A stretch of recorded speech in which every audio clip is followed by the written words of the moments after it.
Assalamualaikum warahmatullahi wabarakatuh. Perkenalkan, nama saya Aditya Gustian, mahasiswa Poltekkes Kemenkes Pangkal Pinang, Prodi Keperawatan tingkat 1B. Yang pertama, saya akan menjelaskan tentang Undang-Undang Nomor 17 Tahun 2023 tentang kesehatan. Undang-undang ini mengatur tentang kesehatan dengan menetapkan batas istilah yang digunakan dalam pengaturannya. Undang-undang ini berisi mengenai ketentuan umum, hak dan kewajiban, tanggung jawab pemerintah pusat dan pemerintah daerah, penyelenggaraan kesehatan, upaya kesehatan, fasilitas pelayanan kesehatan, dan sumber daya manusia dalam kesehatan. Yang kedua, saya akan menjelaskan Undang-Undang Nomor 38 Tahun 2014 tentang keperawatan.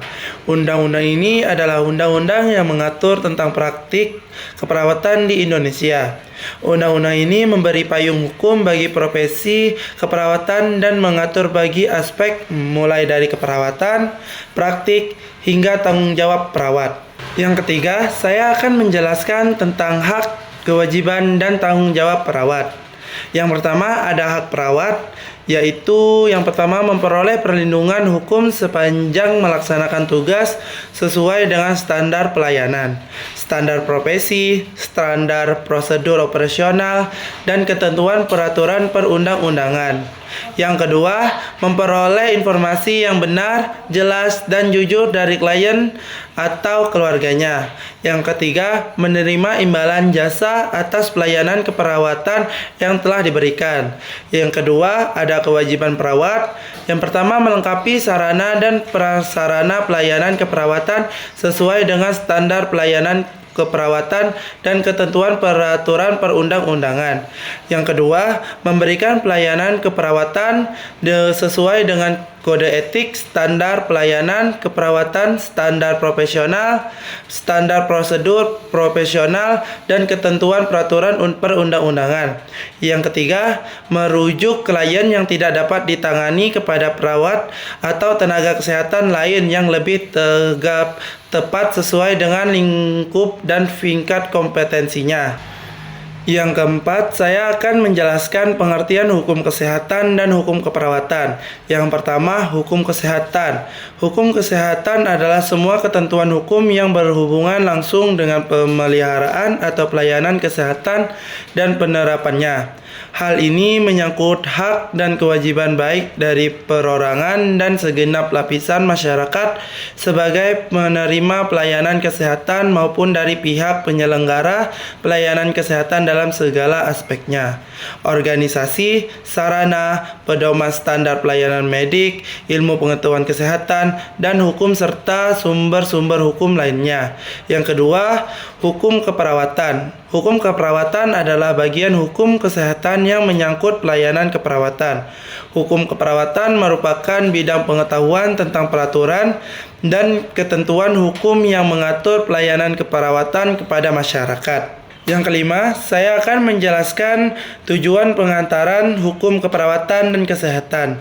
Tujuan hukum pada intinya adalah menciptakan tatanan masyarakat yang tertib, menciptakan ketertiban dan keseimbangan, serta meningkatkan kesadaran, kemauan, dan kemampuan hidup sehat bagi setiap orang agar terwujud derajat kesehatan masyarakat yang optimal. Yang keenam, saya akan menjelaskan pengertian malpraktik dan kelalaian dalam praktik keperawatan.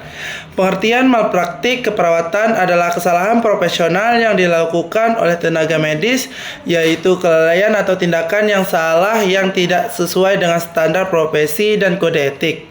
Malpraktik dapat menyebabkan pasien menderita luka berat, cacat, atau bahkan kematian. Yang selanjutnya ada kelalaian dalam praktik keperawatan merujuk pada tindakan perawat yang tidak memenuhi standar keterampilan dan pengetahuan yang seharusnya diterapkan saat merawat pasien. Yang ketujuh, saya akan menjelaskan faktor yang mempengaruhi malpraktik dan kelalaian dalam praktik. Yang pertama, kurangnya kehati-hatian. Yang kedua, kesengajaan yang tidak dikehendaki. Yang ketiga, ceroboh. Yang keempat, kurangnya pengetahuan dan pengalaman. Yang kelima, tidak menjalankan standar prosedur operasional atau SPO. Yang keenam, kondisi fisik yang capek atau kelelahan. Yang ketujuh, kurang cermat atau tidak teliti dalam penanganan gawat darurat. Yang kedelapan, kurang memahami ilmu di bidang kesehatan yang semakin berkembang. Yang kedelapan, saya akan menjelaskan perawat sebagai advokat. Yang pertama, memberikan informasi kepada pasien. Yang kedua, menjadi mediator. Yang ketiga, melindungi pasien.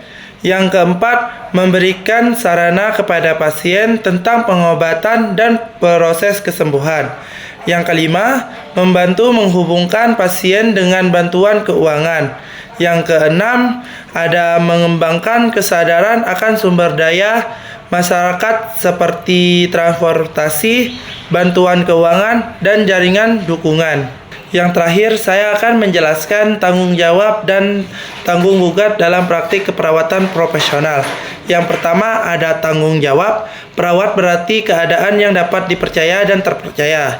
Sebutan ini menunjukkan bahwa perawat profesional menampilkan kinerja secara hati-hati, teliti, dan kegiatan perawat dilaporkan secara jujur. Yang kedua, ada tanggung gugat. Tanggung gugat dapat diartikan sebagai bentuk partisipasi perawat dalam membuat suatu keputusan dan belajar dengan keputusan itu. Perawat hendaknya memiliki tanggung gugat, artinya bila ada pihak yang menggugat, ia menyatakan siap dan berani menghadapinya.